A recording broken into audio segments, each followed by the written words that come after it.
Guest टीचरों को पक्का करो, पक्का करो, पक्का करो, कोर्ट का निर्णय लागू करो, लागू करो, लागू करो। अतिथि अध्यापकों को जब तक ये नियमित होते है ये आंदोलन अपना जारी रखेंगे, चाहे इसके लिए कोई भी कुर्बानी देनी पड़े। जिंदाबाद, जिंदाबाद, जिंदाबाद, हरियाणा सरकार मुर्दाबाद, मुर्दाबाद, मुर्दाबाद। हरियाणा के अंदर जब कोई लगे वो कच्चा नहीं रहा, लेकिन ये सरकार ऐसी है जिसने कोई भी अध्यापक पक्का नहीं किया। शिक्षा मंत्री मुर्दाबाद, मुर्दाबाद, मुर्दाबाद, मुख्यमंत्री मुर्दाबाद। और पहले तो सरकार कहती थी कि कोर्ट का मामला है, कोर्ट में चला गया है, कोर्ट इसको देने नहीं दे रहा है, लेकिन माननीय कोर्ट ने, सुप्रीम कोर्ट ने भी, हाई कोर्ट ने भी आदेश दे दिए हैं कि इनको जो भी लाभ हैं सारे मिलने चाहिए। हरियाणा सरकार मुर्दाबाद, मुर्दाबाद, मुर्दाबाद, जिला प्रशासन मुर्दाबाद, मुर्दाबाद, मुर्दाबाद। हम गेस्ट टीचर जब तक पक्का नहीं होते ये लड़ाई जारी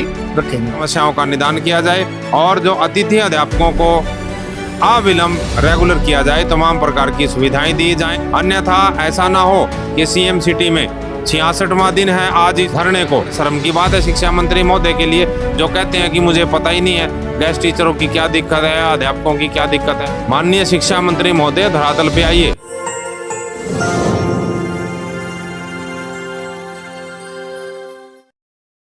नमस्कार दोस्तों, मैं कुलदीप सिंह आपका स्वागत करता हूं।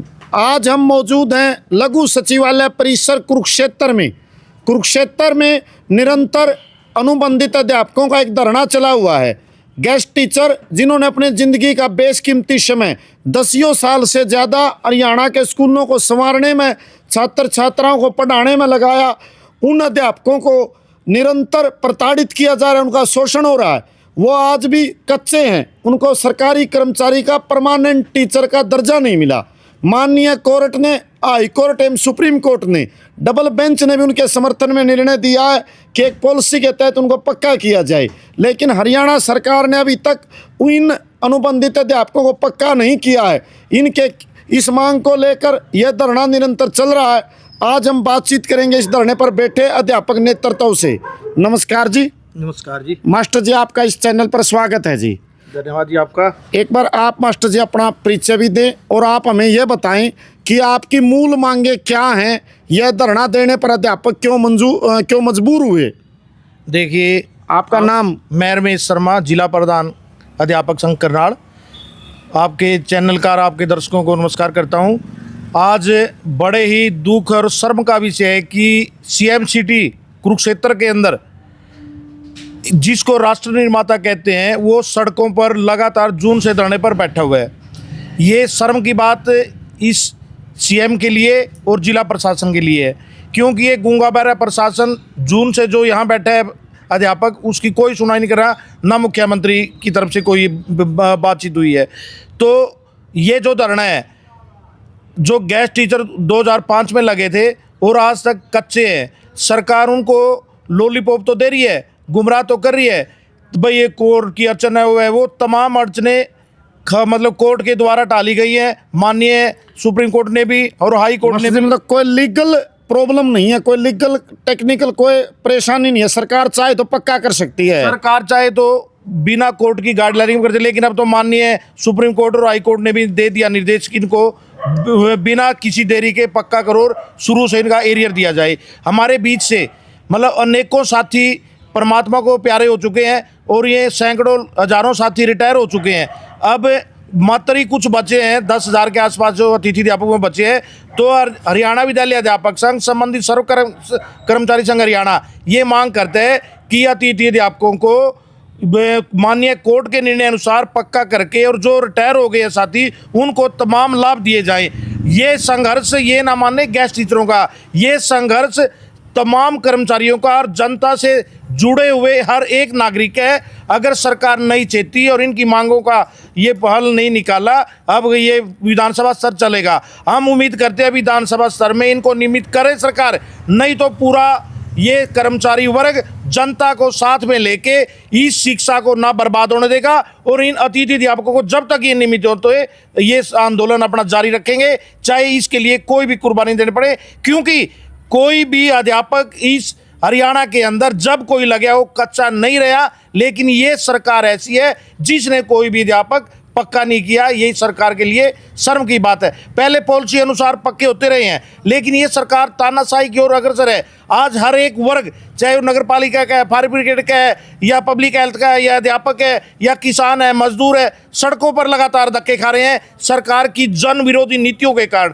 हम केंद्र सरकार से भी ये कहना चाहते हैं कि ये फैसले लीजिए जिससे देश का विकास होगा। व्यक्तिगत विकास या व्यक्तिगत नाम से नहीं, ये भारत सरकार है, भारत देश है, इसको भारत सरकार और भारत देश ही रहने देना चाहिए। इसको व्यक्ति की सरकार या किसी पार्टी की सरकार नहीं, क्योंकि लोग काम चाहते हैं, विकास चाहते हैं। इस देश के लिए कुर्बानी देके इस देश को आज़ाद कराया। ये देश दोबारा गुलामी की ओर अग्रसर नहीं होने देंगे। इनकी जो मंशा है सरकार की, वो कामयाब नहीं होने देंगे। इस देश को पहले भी आज़ाद करवाया, अब भी आज़ाद करवाएंगे और तानाशाह को इससे भगाने का काम करेंगे। हम गैस टीचर जब तक पक्का नहीं होते, ये लड़ाई जारी रखेंगे।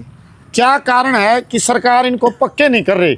इसका सरकार के इनको पक्का न करने के पीछे मूल कारण आप क्या मानते हैं? अनिल सैनी, राज्य उप प्रधान, हरियाणा विद्यालय अध्यापक संघ, संबंधित सर्व कर्मचारी संघ व school teacher federation of India. जैसा कि मेरे से पूर्व जिला प्रधान साथी रमेश शर्मा जी ने भी बातचीत रखी है, उसी मुद्दे पर आते हुए आपका सवाल है कि गैस टीचर को पक्का। पूर्व में जो बातें रही हैं, देखिए जब 2005 में ये साथी लगे थे, उसके बाद उस समय जब धरने प्रदर्शन हो रहे थे रेगुलाइजेशन के, तो वर्तमान सरकार जब विपक्ष में थी तो बीजेपी के अध्यक्ष उस समय रामविलास शर्मा जी आंदोलनों में, प्रदर्शनों में आते रहे हैं और सीधे तौर पर कहते थे कि पहली कलम से हमारी सरकार आने दो, पहली कलम से एक ही काम होगा कि अतिथि अध्यापकों को पक्का करेंगे। लेकिन बड़े शर्म की बात है, 2014 में सरकार आने के बाद, 2019 में सरकार आने के बाद, 2024 में सरकार आने के बाद फिर वही परिस्थिति है कि वो अतिथि अध्यापक आज भी कच्चे का कच्चा है। और साथ में रेगुलाइजेशन की पॉलिसी जो चाहे वो सर्व कर्मचारी संघ ने लड़के बनवाई, सरकार ने जो पॉलिसी बनाई, उस पॉलिसी के तहत अतिथि अध्यापक भी 28 मई 2014 से तमाम लाभों के पात्र बनते हैं। और इनको हम मांग करते हैं हरियाणा विद्यालय अध्यापक संघ की तरफ से, संबंधित school teacher federation of India, सर्व कर्मचारी संघ की तरफ से हम मांग करते हैं कि अविलंब इन अध्यापकों को रेगुलर किया जाए। पहले प्रश्न उठता था कि कोर्ट की दिक्कत है, ये है, अब तो कोर्ट ने भी तमाम प्रकार से इनके पक्ष में फैसला दिया है। लंबे समय से साथी काम कर रहे हैं, तो इनको रेगुलर करते हुए तमाम प्रकार की सुविधाएं इनको दी जाएं। साथ में आज प्रदेश में हर जगह त्राहिमाम है, इधर से नगर पालिका, फायर ब्रिगेड के आप देखिए आंदोलन चल रहे हैं। और सरकार वैसे तो लोकतंत्र है, लोकतांत्रिक सरकार है, बातचीत का रास्ता अपनाना चाहिए, बातचीत से समस्याओं को हल करना चाहिए। लेकिन ये सरकार ऐसी है कि वो बातचीत नहीं करना चाहती है, बातचीत से मुड़ रही है। इन्होंने तो दफ्तरों में भी ऐसा व्यवहार करवा दिया है कि अधिकारी मीटिंग का टाइम देते हैं और फिर आगे डेट ले लेते हैं। अब कल का ही जिक्र है, डीएससी से हिमसा के क्लास 4 के और अध्यापक संघ के साथी मिलने के लिए गए हुए थे और 25 तारीख की डेट दी, उससे पहले 2 जुलाई की डेट दी और अलग अलग डेट देते हुए आगे समस्याओं पर बातचीत ही नहीं करना चाहते। हम मांग करते हैं संगठनों से बातचीत करते हुए समस्याओं का निदान किया जाए और जो अतिथि अध्यापकों को अविलंब रेगुलर किया जाए, तमाम प्रकार की सुविधाएं दी जाएं। अन्यथा ऐसा ना हो कि सीएम सिटी में 66वां दिन है आज इस धरने को, ये धरना उठेगा नहीं जब तक अतिथि अध्यापक रेगुलर नहीं होंगे। और इसके अलावा अनेक प्रकार के आंदोलनों की घोषणा की जाएगी, चाहे वो ब्लॉक स्तर का है, चाहे जिला स्तर का है, चाहे सीएम का घेराव है।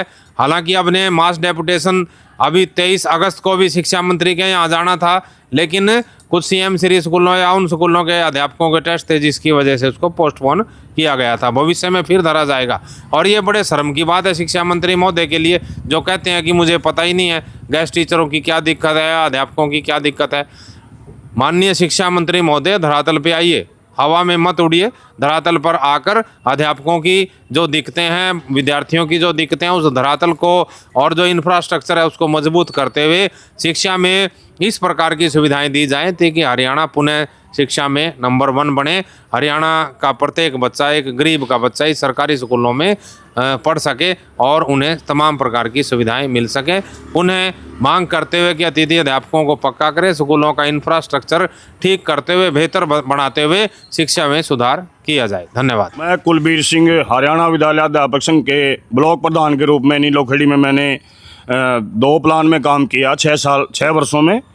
तो हमने जो शिक्षा में देखा है कि ये जो हमारे गेस्ट टीचर लग रहे हैं, इनको जब से लगे हैं, जब से लाभ दिया जाए, और पहले तो सरकार कहती थी कि कोर्ट का मामला है, कोर्ट में चला गया है, कोर्ट इसको देने नहीं दे रहा है, लेकिन माननीय कोर्ट ने, सुप्रीम कोर्ट ने भी, हाई कोर्ट ने भी आदेश दे दिए हैं कि इनको जो भी लाभ हैं सारे मिलने चाहिए। पेंशन का भी बहुत ज़रूरी है, ग्रेजुएटी भी है, जो भी लाभ है सारे मिलने चाहिए।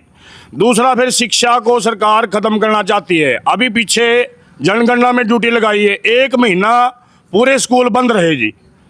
जब एडमिशन का टाइम था उस समय इन्होंने बिल्कुल बंद कर दिया, क्योंकि उसके अंदर, सरकारी स्कूलों के अंदर गरीब व्यक्तियों के बच्चे पढ़ते हैं। किसी भी प्राइवेट स्कूल से कोई भी अध्यापक नहीं लिया गया। ये काम होना चाहिए, जो बेरोजगार व्यक्ति हैं उनको लगाया जाना चाहिए, ताकि स्कूल का काम, अध्यापक का काम है अध्यापक, वो कोई कुत्ता गिनने के लिए, बिल्ली गिनने के लिए नहीं है, ना व्यक्तियों को गिनने के लिए है। उसका काम है बच्चों को पढ़ाना। जब उसकी जिम्मेवारी होगी, वो स्कूल में रहेगा, जब ही तो बच्चे पढ़ेंगे। तो ये 1 महीने पूरे स्कूलों के अंदर ऐसा माहौल रहा, जो सरकारी स्कूलों में दाखिले होने थे वो सारे प्राइवेट स्कूल की तरफ चले गए। एक तो ये मैं कहना चाहूँगा शिक्षा मंत्री जी से कि आप जागिए, ये रेत खनन के आप लग रहे हो ना, इसको छोड़ दीजिए, शिक्षा में ध्यान दीजिए। हमारा दुर्भाग्य है, हरियाणा के अंदर जितने भी शिक्षा मंत्री हुए हैं उन्होंने शिक्षा की तरफ ध्यान ही नहीं दिया है। तो मैं ये कहना चाहता हूँ कि ये जो अतिथि अध्यापक हैं इनको पक्का करा जाए। अब सरकार ने ये कहा था कि हम गुजरात मॉडल लेके आएंगे, और ये गुजरात मॉडल कौन सा लेके आए भाई? ये कौशल रोजगार कोई, ये एक प्राइवेट वो है ये सिस्टम, जिसमें अमित शाह के पास GST सारा जाता है। ये एक सिस्टम चला बना हुआ है, प्राइवेटाइजेशन की तरफ सरकार ले जा रही है, और सरकार नहीं चाहती कि गरीब का बच्चा पढ़ के रोजगार मांगे। तो इसमें क्या है, जो ये कौशल रोजगार है, इसके अंदर कोई रिजर्वेशन नहीं है, कोई किसी प्रकार का नियम कानून नहीं है, ना सुप्रीम कोर्ट इसके बारे में कोई संज्ञान लेता। तो हम ये कहना चाहते हैं, हम तो अपोजिशन के पास भी, लीडरों के पास जाएंगे कि हमें पक्का रोजगार दिया जाए, और पक्का रोजगार भी पेंशन सहित जो भी लाभ है वो मिलने चाहिए। मैं रिटायर कर्मचारी संघ की तरफ से भी यह मांग करते हैं, मैं रिटायर हो चुका हूं 2023 के अंदर, तो हम तो बार बार यही मांग उठाते हैं कि पक्का रोजगार हो, और जो रोजगार आपने दिया है उनको भी पक्का कराया जाए, चाहे वो कौशल रोजगार भी हो, उनको भी हम कहते हैं कि पक्का कराया जाए, और उनको समान काम समान वेतन दिया जाए।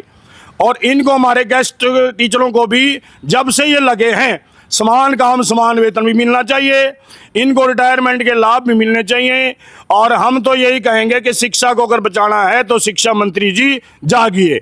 धन्यवाद साथियों, बहुत बहुत। आपने सुना अध्यापक नेतृत्व के विचारों को, और सभी अध्यापक नेतृत्व ने आपके समक्ष पूरी बातचीत रखी है, और साधारण शब्दों में ये समझाया है कि किस प्रकार अनुबंधित अध्यापक पात्र हैं कि उनको पक्का किया जाए। माननीय कोर्ट ने भी यह कहा कि इनको पक्का किया जाए, लेकिन हरियाणा सरकार अठधर्मिता अपनाए हुए है और इनको पक्का करने से पीछे हट रही है। हरियाणा के मुख्यमंत्री श्री नायब सैनी जी बड़े हंस के बातें करते हैं, और बाहर दूसरे राज्यों में जाकर ये सेकी बघारते हैं कि हरियाणा नंबर 1 है, हमने हरियाणा के शिक्षा के क्षेत्र में बहुत बेहतरीन प्रदर्शन किया, जबकि ग्राउंड पे हालात उल्टी है। यहाँ आज भी अध्यापक पक्के होने की बाट जो रहे हैं, और निरंतर शिक्षा का स्तर गिराया जा रहा है, बजट बढ़ाया नहीं जा रहा। हरियाणा के जो शिक्षा मंत्री है महिपाल डांडा जी, वो बड़ी बड़ी बातें करते हैं, लेकिन उनके पास इन अनुबंधित अध्यापकों की पीड़ा सुनने का समय नहीं है। एक हठधर्मिता, एक असंवेदनशीलता आप हरियाणा सरकार की निरंतर देख रहे हैं। सभी दर्शकों से अनुरोध है कि वो कमेंट सेक्शन में जाकर अपनी प्रतिक्रिया जरूर दें। आप सबने समय दिया, आपका बहुत बहुत धन्यवाद।